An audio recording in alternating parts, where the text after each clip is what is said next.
వీడియోలో ఏంటంటే మంచిగా పీతల కర్రీ అయితే చేయబోతున్నాను. రుచిగా టేస్టీగా ఎలా చేసుకోవాలి ఏంటి అన్నది నేను ప్రాసెస్ అంతా డీటెయిల్డ్ గా చెప్తాను. అలాగే మీరు కూడా డీటెయిల్డ్ గా వినేయండి అండ్ వీడియో అయితే స్కిప్ చేయకుండా కంప్లీట్ గా అయితే చూసేయండి. అండ్ ఈ వీడియో ఎవరైనా కొత్తగా చూస్తున్నట్లయితే తెలిసిందే కదా, ఖచ్చితంగా లైక్ చేయండి, షేర్ చేయండి, కామెంట్ చేయండి అండ్ సబ్స్క్రైబ్ అయితే మస్ట్ అండ్ షుడ్ అనమాట. ప్లీజ్ లైక్ చేయండి. మీరు లైక్ చేయడం వల్ల నా వీడియోస్ అనేవి వేరే వాళ్ళకి ఫార్వర్డ్ అవుతూ ఉంటుంది. సో నచ్చితే కంపల్సరీ లైక్ చేయండి. లైక్ బటనే కదా, చేసేయండి ప్లీజ్. సో ఇప్పుడు వచ్చేసి పీతలు చూపిస్తాను. పీతలు మంచిగా క్లీన్ చేసుకొని పెట్టుకున్నా అనమాట. సో మంచిగా క్లీన్ చేశాను అసలు. సో ఇవైతే మంచిగా ఇప్పుడైతే కర్రీ చేసేసుకుందాము. ఎలా చేసుకోవాలి, ప్రాసెస్ ఏంటి అన్నది అయితే ఇప్పుడు చూపించేస్తాను, వచ్చేయండి. సో నేనైతే దీంట్లో చేద్దాం అనుకుంటున్నాను. ఇలా వెడల్పు దాంట్లో చేస్తే మంచిగా కలుస్తుంది అనమాట. సో దీంట్లో చేద్దాం అనుకుంటున్నాను.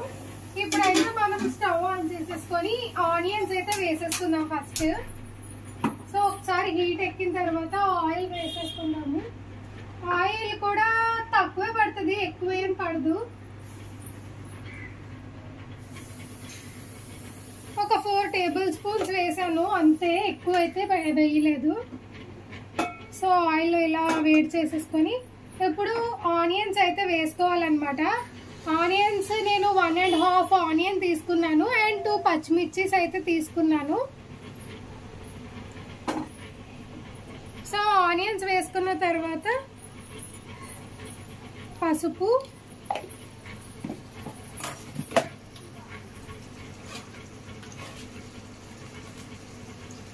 ఉప్పు వేసేసుకొని మంచిగా అయితే కలిపేసుకోవాలి.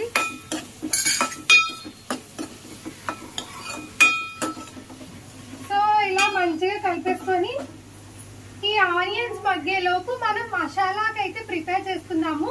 ఇలా ఎట్ ఎ టైం చేసుకుంటే మనకి టైం కూడా కలిసి వస్తుంది అనమాట. సో ఆనియన్స్ అవి మగ్గేలోపు మసాలాకి ఏమేమి కావాలి ఏంటి అనేది చెప్పేస్తాను. క్లోజ్ చేసేసాను. సో మీడియం ఫ్లేమ్ లో పెట్టేసి మసాలాకి ఏం కావాలి అనేది చెప్పేస్తాను. సో ఇప్పుడు మసాలాకి 2 యాలక్కాయలు, 2 లవంగాలు, చెక్క సో అలా వేసేసి అండ్ ఇప్పుడు వచ్చేసి ఒక 2 టేబుల్ స్పూన్స్ ఆఫ్ గసగసాలు, 1 table spoon of jeera, 1 table spoon of ధనియాలు. సో ఇప్పుడు ఈ మసాలా అంతా మనం ఆడేసుకుందాము. అండ్ ఆనియన్స్ కూడా నేను 1 ఆనియన్ అయితే తీసుకున్నాను. సో ఆనియన్ కూడా దీంట్లో యాడ్ చేసుకొని మసాలా వేసిన తర్వాత చూపించేస్తాను.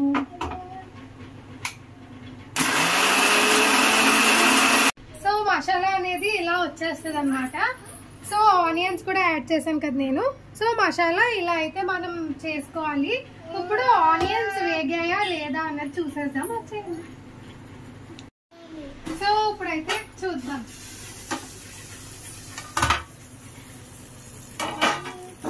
ఆనియన్స్ అయితే ఇలా వేగాయి. ఇంకొంచెం వేగాలి. వేగిన తర్వాత అల్లం వెల్లుల్లి పేస్ట్ అయితే వేసుకుందాము. పీతలు ఎంతమందికి ఇష్టం? పీతలు అయితే నాకు చాలా ఇష్టం. అండ్ మా హస్బెండ్ కి అయితే మటుకు పీతలు ఇప్పుడిప్పుడు ఇష్టం వస్తుంది. అంటే పెళ్లికి ముందు వరకు పీతలు అసలు ఎప్పుడు తినలేదంట. సో ఇప్పుడు మా ఇంటికి వచ్చిన తర్వాత పీతలు అలవాటు అయిపోయినాయి. సో తనే పీతలు చెయ్యి అని అడిగారు అనమాట. సో పీతలు ఎంతమందికి ఇష్టమో కామెంట్ సెక్షన్ లో కామెంట్ చేయండి. సో ఆనియన్స్ అయితే అయిపోయాయి. ఇప్పుడు అల్లం వెల్లుల్లి పేస్ట్ వేద్దాము. నేనైతే కొనుక్కున్నది వేస్తాను. మీ దగ్గర చేసుకున్నది ఉంటే కనుక వేసుకోండి, ఇంకా బాగుంటుంది టేస్ట్.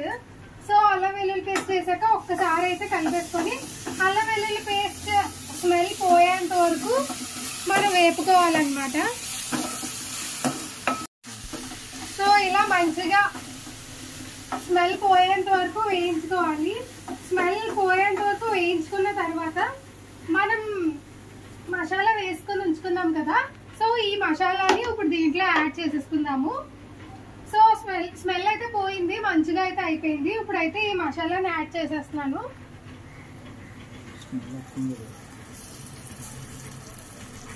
సో మనం చేసుకున్న మసాలా కూడా ఇలా మొత్తం యాడ్ చేసేసుకొని మంచిగా అయితే కలుపుకోవాలన్నమాట. సో మసాలా అంతా అయిన తర్వాత ఒక్కసారి మనం మూత పెట్టేసుకొని ఒక 5 మినిట్స్ తర్వాత ఓపెన్ చేసి చూద్దాం. సో ఇప్పుడు ఒకసారి మసాలా అయ్యిందో లేదో చూసుకుందాము. సో ఇలా మసాలా అనేది ఇలా మొత్తం అంతా మనకి మగ్గిపోవాలన్నమాట. సో ఇలా మగ్గిపోయినప్పుడు కారం వేసేయాలి. కారం 1 టేబుల్ స్పూన్ కారం వేస్తున్నాను నేను.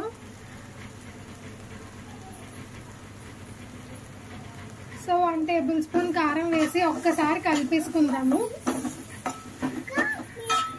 సో ఒక్కసారి ఇలా కలిపేసుకొని పీతలు అనేవి యాడ్ చేసేసుకోవడమే.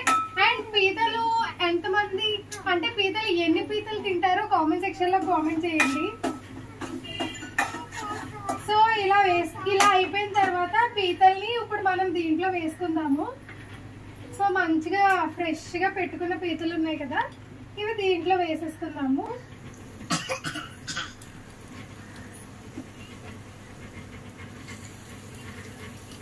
సో మంచిగా అయితే వేసేసుకొని ఎప్పుడెప్పుడు అయిపోతుందా అనిపిస్తుంది నాకైతే. మంచిగా తినేయచ్చు కదా అయిపోతే. సో పీతలు అయిపోయినాయి అని ఎలా తెలుస్తుంది అన్నది కూడా నేను ముందు వీడియోలో చెప్పేస్తూ ఉంటాను. స్కిప్ చేయకుండా వీడియో కంప్లీట్గా అయితే చూసేయండి. రెసిపీ అయితే చాలా బాగుంటుంది. సో ఇలా పీతలు అనేవి వేసుకోవాలి. సో ఒకసారి కలిపేసుకుందాము. ఒకసారి ఇలా మనకి ఇలా అనేసుకోవడమే.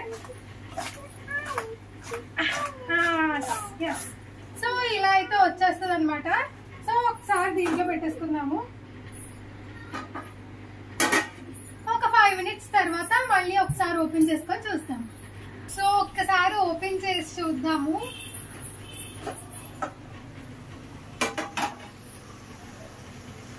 సో ఓపెన్ చేస్తే ఇలా వచ్చింది కదా. ఇందాక బ్రౌన్ కలర్ లో ఉన్నాయి, ఇప్పుడు రెడ్ పీతలు అయిపోయినాయి, గమనించారా? సో ఇలా రెడ్ అవుతుంది అన్నప్పుడు మనకి పీతలు అనేవి రెడీ అవుతున్నాయి అని అర్థం అన్నమాట. సో ఇప్పుడు వాటర్ అనేవి యాడ్ చేసుకుందాం. సో వాటర్ యాడ్ చేసుకొని ఒకసారి మూత పెట్టేసుకొని మళ్ళీ ఉడికించుకుందాం.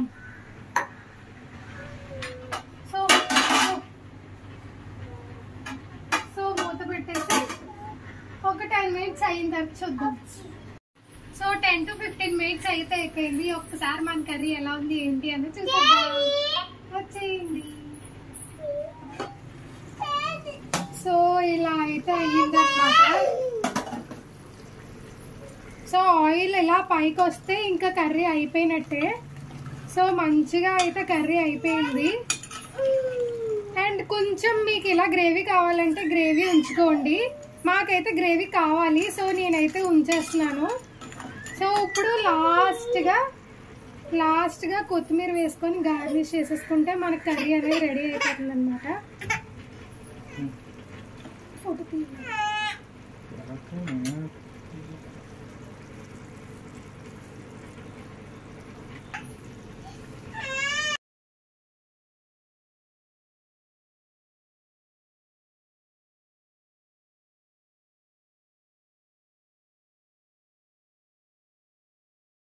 సో కర్రీ అనేది మొత్తం రెడీ అయిపోయిందండి. సో పీతల కర్రీ ఎలా వచ్చిందో ఏంటో టేస్ట్ చేసి ఎలా ఉందో చెప్పేస్తాను. సో ఇప్పుడైతే టేస్ట్ చేసి చెప్తాను ఎలా ఉంది ఏంటి అన్నది. మంచిగా అయితే కలిపేసుకొని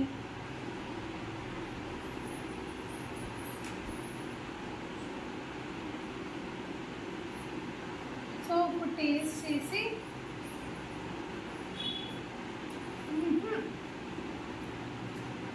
నిజంగా మా అమ్మ చేతి రుచి ఎలా అయితే ఉంటుందో అలాగే వచ్చిందనమాట. సో ఎవరికైనా అమ్మ చేతి రుచి చాలా బాగా అనిపిస్తుంది కదా. సో ఒక్కసారి ముక్క కూడా ఎలా ఉంది ఏంటి అని చూస్తాను. సో పీత క్రాబ్స్